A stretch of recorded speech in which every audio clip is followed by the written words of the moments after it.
going to be different because Navratri, which is a festival of unlimited power of women, and 9 women of different fields are going to inspire you all with how they conquered, how they got the ability to conquer the whole world with their power. And these women are a real goddess Durga in their real life. This is the week of Navratri, and usually in Navratri, 9 divine forms of goddess Durga are worshipped in the 9 days of Navratri. And NP News 24 is featuring all the inspirational and brave women out there. And today we have a woman with us whose beauty will not just admire you but will also admire you with her heroic act. She is one of the most daring lady IPS officers in Pune. So we have Mrs. Jyoti Priya Singh ma'am with us, who is DCP of Pune, and she will be talking to us today. Hello ma'am. Hi. So just like today women, all the women out there want to know how you managed to become an IPS officer. How was your journey? Journey started long back. I'm 2008 batch IPS officer. In fact, I got married in 2004. My parents always supported me to follow my dreams. My sister always supported me. She is younger to me, roughly 7 years.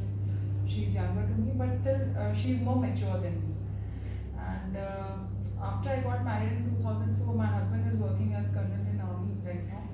So I had set a goal, and I told him that I want to become a civil servant. I want to follow my studies and get this career.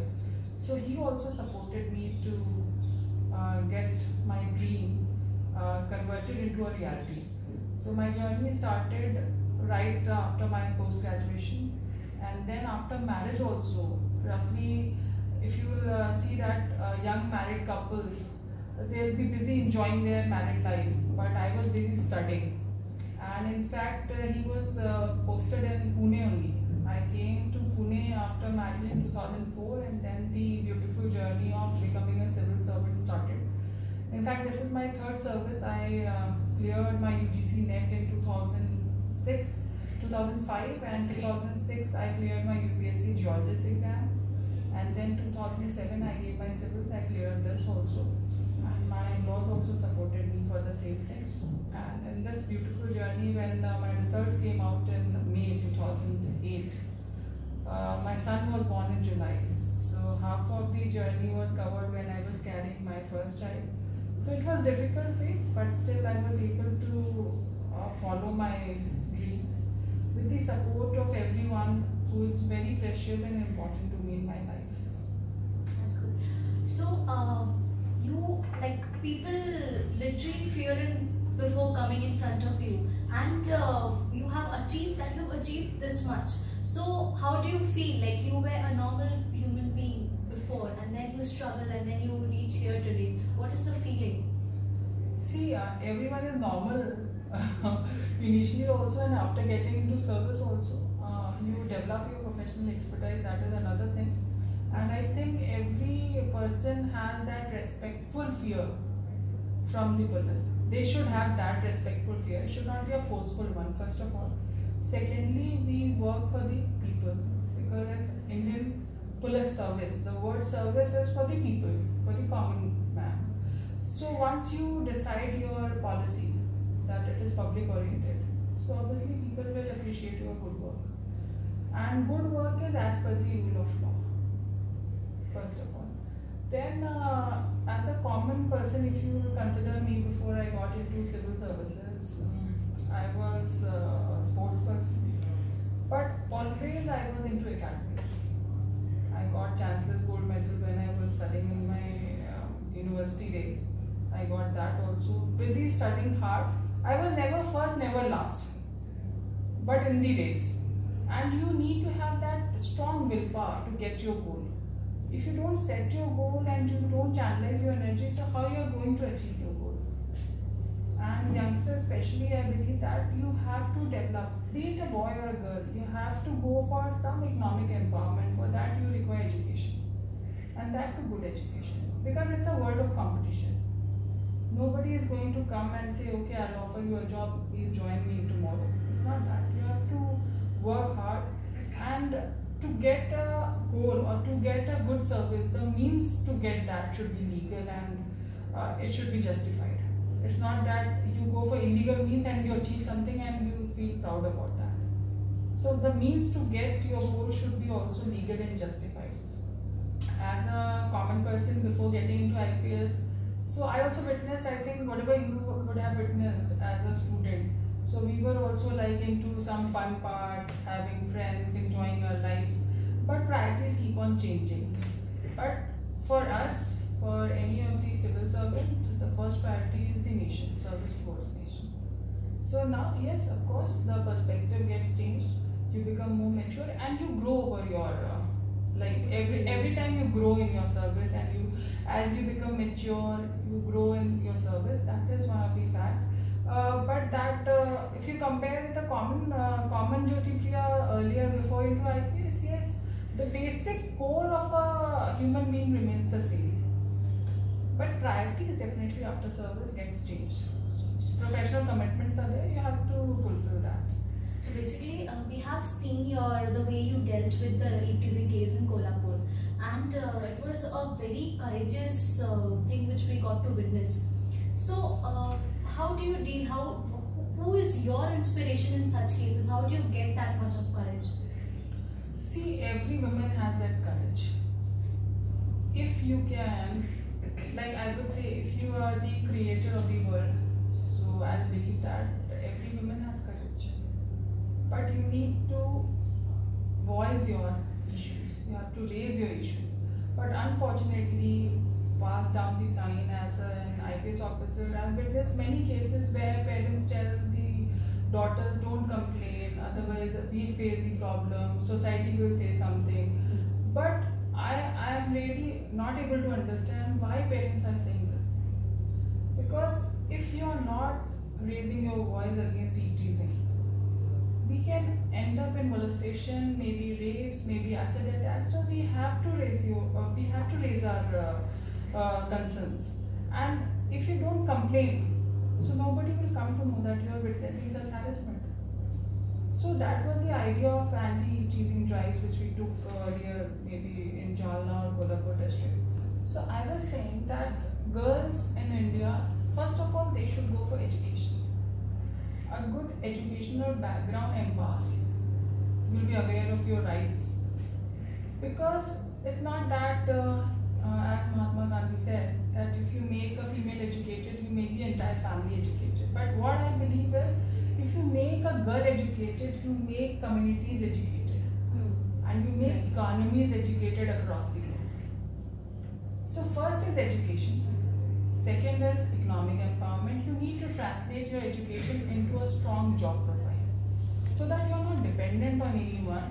Firstly. Secondly, if you are facing any adversary or any contingency situation is there in your life, any emergency is there, you don't have to look to other people to support you. You have to create your own base and you have to stand firmly on that base. And third is empowerment. Empowerment doesn't come by just raising your voices. It will come when you are going to raise voice against the offenders who are doing this. You have to fight your own battle. And if you are not going to fight, so who else is going to fight? As law enforcement, we are going to help you out. But first of all, you have to come as a complainant to us. And please don't tolerate all such things. And just remember that, as Roosevelt has also said rightly, that nobody can make you feel inferior without your own consent. Exactly. So don't fight for equality, you are already equal. You have to just maintain that. And also, like you have come across many cases in your whole career, in your whole professional life. What was the most challenging task you feel you ever dealt with? See, earlier when I was posted long back when I joined Maharashtra, I was posted as ASP Ahmednagar Rural. Every district had a different portfolio and a different experience. But as law enforcement agencies, we have that investigation experience everywhere. So I was young ASP Ahmednagar Rural when I joined long back in 2010. So I got to three complicated cases which I personally investigated. Two were rape cases and one was murder cases, and we could adduce evidences to those cases, and we secured this conviction in two rape cases, and in murder case also we got life imprisonment for four of the accused. So those were challenging cases because rape cases are basically social crimes, and this murder case was challenging because it was an old case which was reopened, and a lot of evidences we had to collect at that time, which was very difficult being an old case. If the case is new, you get evidences one by one. But if it is an old case, then you have to dig out the evidences. So that was the difficulty. But we were able to get conviction in all three cases. So I think those three cases are a good learning experience for me.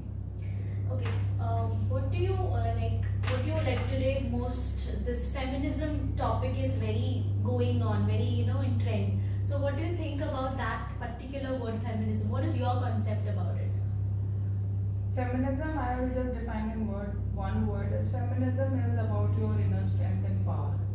It's not to just raise voice and say that okay, we are females and we need equality. I told earlier also I mentioned that we are already equals. We have to just maintain that. Yes. And lastly, I would like to ask, what should all the young aspiring IPS officers, like the women who want to pursue a career in an IPS officer being or a police official, so in that case, how do they need to prepare themselves initially? See, I give a lot of motivational lectures also to aspirants. First of all, they have to be mentally prepared for this exam. For what motive they are coming into service, they have to decide, because it's service. And it's not about that before coming into service you are a different personality, and after coming into service you become a different personality. You can have commitments, changing commitments, like professional commitments are there. So at times maybe family life will take a secondary seat, but not always. And the main objective is that you have to keep your nation at the topmost level, service to the nation. जैसे कहते देश सर्वोपरि है, तो वो चीज़ आपको दिमाग में रखनी पड़ेगी. Then for the aspirants, I'll say that mentally if you are strong, then you can go for this preparation, because it takes roughly 1 year, prelims, mains and interviews. So you have to be strong enough that rejection at any level will make you, will get you back to the square one. So you have to be mentally prepared, but work hard and study well, and maintain a goal and maintain a routine with a proper time management. It's not that one day you study for 6 hours and then another day you don't study at all, then third day you study for 14 hours. Go for some extracurricular activities, be it sports, music, or whatever is your hobby. You can just take a break for that, because otherwise you'll have a lot of anxiety and stress. And of course, while you're preparing for exams and competition, you'll have some amount of negative thoughts and anxiety, but don't allow those thoughts to overrule your personality, basic personality. And lastly, I believe that you should be a good soul. Then only you can easily justify your service, because be it any of these services, you have to be a good human being. And if you're a good human being from your core, you will translate your services into national gains. That's right. And lastly, I would like to know, like all women out there and all girls would like to know. Girls usually don't, hesitate to open up in any case of crime against them or any kind of woman atrocity. They don't open up. So in that case, what would you suggest the women to do? What should they do? See, I'll always suggest that you have to raise your voice, you have to complain, because if you compare so many years of independence, but still we are fighting the same cause. So are we ready for a mental change? And we have to value each and every human life.